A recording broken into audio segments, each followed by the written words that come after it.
चीर दूंगा, फाड़ दूंगा साला।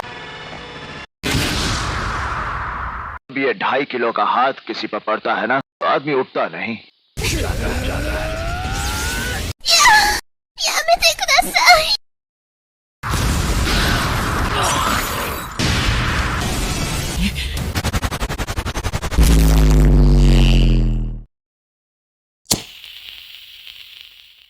ढाई किलो का हाथ तो नहीं बोल सकते, लेकिन 250,000 किलो का हाथ जरूर है। वन पंच मैन एक ऐसा रेवोल्यूशनरी सीरीज है which defies the gravity of shonen and action comedy animes। एक सीरीज जो out of nowhere got released in the year 2015, जिसका rivals was likes of dragon ball super and assassination classroom, जो अपने आप में ही enough होता है किसी शोनेन एनीमे से उसका ऑडियंस पुल करने के लिए।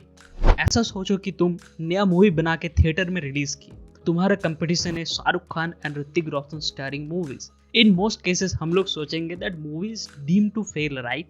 It will get crushed obviously, but one punch man has a जादू effect as the Moh-Maya captured the attention of viewers and never let it go।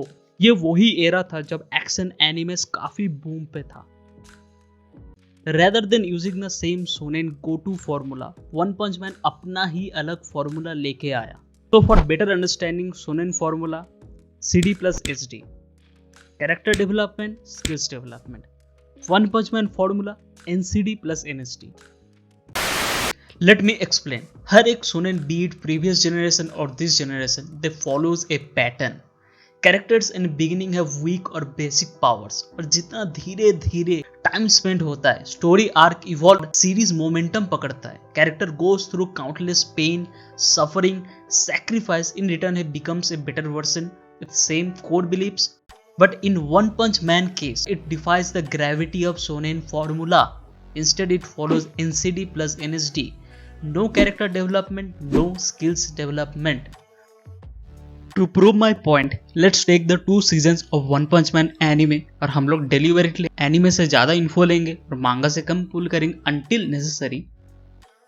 एक ऐसा कैरेक्टर जिसका ना कोई कैरेक्टर डेवलपमेंट है, ना कोई फ्लैशी पावर शो ऑफ करता है, इन थ्योरी सुन के तो बहुत ही डल फील होता है, but the execution is the pure magic miracle in this case. जैसा कोई शादी का माहौल है, सब मौज कर रहे हैं और बस्ती वाले चाचा भी अपने ठुमके में बिजी है। अब अचानक से दंगा लग गया। अब झगड़ा सुलझे ना उलझे, तुम्हारा अटेंशन जरूर ग्रैब किया होगा। वन पंच मैन वही शादी का झगड़ा था। टिपिकल शोनेन एनिमे पैटर्न को ब्रेक करके जो स्टाइल को इंट्रोड्यूस किया और पूरा अटेंशन अपने तरफ पुल कर लिया।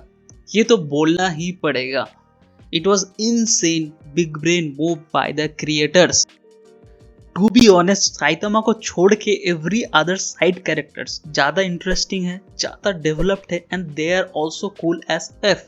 बट इन डिफेंस, साइतामा के पास ऐसा एक ह्यूमन लाइक क्वालिटी है, एक्टिवेट करने से your mind will be basically god like. As I was shocked, basic action comedy anime में ऐसा साइकोलॉजिकल हैक्स छुपा होगा जो शायद तुम्हें वर्ल्ड का बेस्ट बुक्स में भी नहीं मिलेगा। सो मैं अपना सुपरमैन वाला चड्डी पहना, आंखों में सरसों का तेल फेंक के मार, and I studied the series and read the मांगा for more than 100 hours plus. हालत खराब होने के बाद also analyzed it for another 24 hours and this is what I found। So Saitama is not a dumb, blunt, dull, flat character as people think he is। Instead उसमें sharpness and barrierness का एक synchronized mixture है। मतलब sharpness तो हमें पता ही चल रहा है कि हम लोग इंटेलिजेंस लेवल की बात कर रहे हैं, उसे छोड़ देते हैं। But second point, mental barrier was shocking to unreveal. Basically in simple words इसका मतलब गोबर माइंड होना, गधा होना, एक नंबर का होने को ही कहते हैं। बिलीव मी, यही उसका रियल पावर है।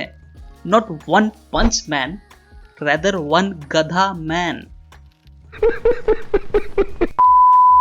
सीरियसली गाइस, मजाक नहीं कर रहा हूँ, मुझे शायद ऐसा बोलना है दैट ही इज इनसेंसिबल और उसका माइंड अनकॉन्शियस है। अब अगर तुम ध्यान से सोच के याद करोगे, लिटरली हर character in the series, specially heroes, they have insane egos. Even B class A class की अलग ही टोरा है। और एस क्लास का तो यार बात ही छोड़ दो, कुछ कुछ का ईगो लेवल तो ऐसा है कि हमारे देश का जीडीपी बढ़ा देगा। मजा आया। साइतामा पे आए तो believe me he is the most broken man जो लाइफ के फेलियर्स और पेन से थक गया था।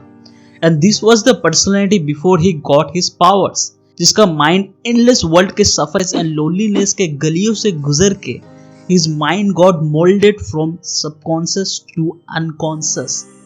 अब अनकॉन्शियस वर्ड यूज करने का मतलब बेहोशी और फेंटेड का बात नहीं कर रहा हूँ, rather I am literally talking about stopping the brain to function. In simple words, अगर ब्रेन नेगेटिव इमोशन को रिसीव ही नहीं करेगा, ना वो सोचेगा, ना कोई डिप्रेशन और एंजाइटी उसको ट्रैप में फंसा पाएगा। It means there is geniusity in stupidity.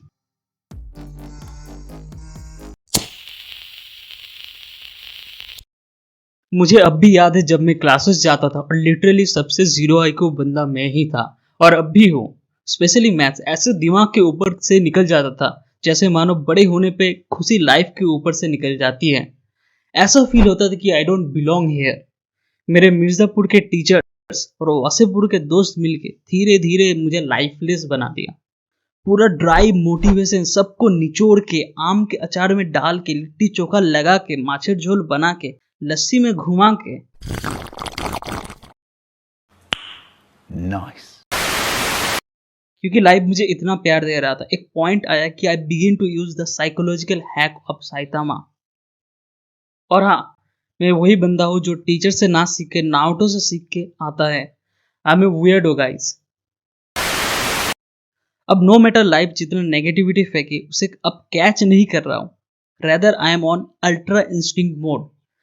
कुछ देर के लिए ही सही, बट लाइफ को वाइफ बना के चैन से जीने का मजा ही अलग है। अब मुझे पता है तुम लोग में से बहुत जन लाइफ चैन से जीते भी हो। इसका मतलब ये नहीं कि तुम्हारे लाइफ में प्रॉब्लम्स नहीं है।